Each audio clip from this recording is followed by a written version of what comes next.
Invité de l'émission Les Clés d'une vie sur Sud Radio, Dov Atia est revenu sur l'époque où il était juré dans Nouvelle Star. Le producteur a notamment confié un regret concernant une candidate devenue une star de la chanson. Entre 2003 et 2007, Dov Atia a fait partie du jury de Nouvelle Star, célèbre concours de chant qui a révélé Jonathan Serrada, Julien Doré ou encore Christophe Willem. Une période de sa vie sur laquelle le producteur de comédie musicale est revenu dans l'émission Les Clés d'une vie sur Sud Radio, où il a révélé s'être retrouvé dans le fauteuil de juré par hasard. Je coproduisais ma deuxième comédie musicale, Autant en emporte le vent, avec M6.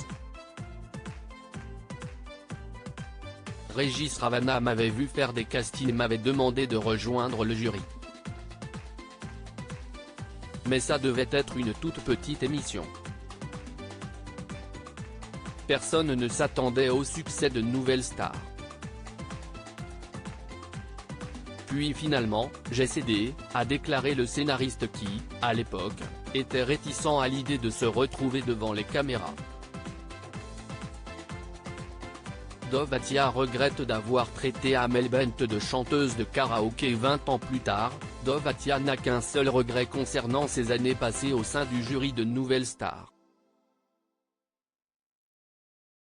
Dans la deuxième saison du télécrochet, le producteur avait qualifié Amel Bent de chanteuse de karaoké, alors que la jeune femme, à peine âgée de 19 ans, avait brillamment repris la chanson La Bohème de Charles Aznavour pour son casting. D'abord, il faut savoir une chose, tout le monde se trompe. Celui qui a la vérité absolue en musique, qui sait si ça va marcher ou ne pas marcher, il est très fort.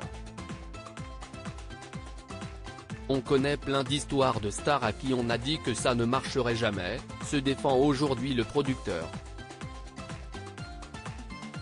Face à Jacques Pessis, l'ancien juré a d'ailleurs dévoilé les raisons qui l'avaient poussé à rabrouer la candidate.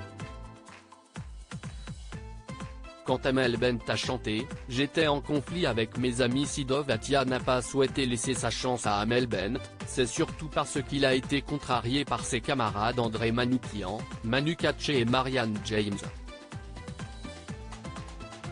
Quand Amel Bent a chanté « J'étais en conflit avec mes amis parce qu'ils refusaient un candidat que j'adorais, donc quand je les ai vus s'extasier devant elle j'ai lâché, t'as une voix de karaoké.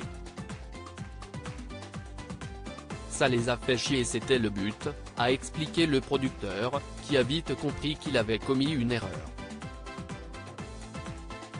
Quelques semaines plus tard, j'entends une fille et je me dis « Mais c'est qui ? Elle a une voix magnifique ». Les trois autres ont rigolé et m'ont dit « C'est celle que tu avais dit qu'elle avait une voix de karaoké ». Alors, j'ai été la voir en m'excusant, s'est-il souvenu. Et de conclure au sujet de la chanteuse devenue coach dans The Voice, pour moi, c'est l'une des plus belles voix qu'on ait en France. À lire aussi Les larmes, sublime. Amel Bent touche en plein cœur pour les 20 ans de la Nouvelle Star, Marianne James et les internautes fondent en larmes.